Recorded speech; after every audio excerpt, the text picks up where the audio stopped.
Il y a ces choses que je remarque qui me laissent perplexe. Nous allons voir un peu ce verset. Il dit, Genèse chapitre 3, à partir du verset 9, mais Dieu appela l'homme et lui dit, où es-tu? Il répondit, j'ai entendu ta voix dans le jardin et j'ai eu peur parce que je suis nu et je me suis caché. Mon cher frère, ma chère sœur, combien de gens aujourd'hui fuient la face de Dieu parce qu'ils ont peur? Il s'agit d'Adam, le père de toute chair, le père de tout être humain, qui après avoir péché, Dieu l'appelle.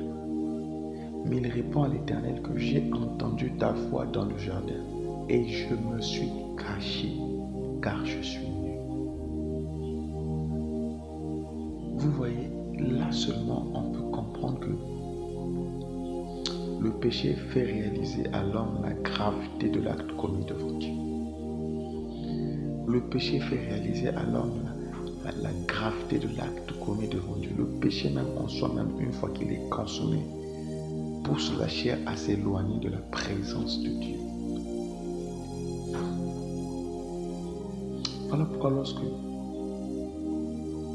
Jésus-Christ vient et qu'il guérit un malade, la première des choses qu'il dit, c'est que tes péchés te sont pardonnés. Pourquoi il pardonne d'abord les péchés? Pourquoi il pardonne les péchés avant de prononcer la guérison? Pourquoi il doit obligatoirement pardonner le péché avant de proclamer la guérison? C'est parce que c'est le péché qui engendre la maladie physique que nous voyons. Le péché en soi n'est pas seulement un acte physique, mais c'est également une désobéissance aux lois surnaturelles de Dieu. Le péché est une désobéissance aux lois surnaturelles préétablies par Dieu et établies et réétablies sur terre. Le péché est une désobéissance. Commettre un péché, c'est désobéir à la volonté de Dieu.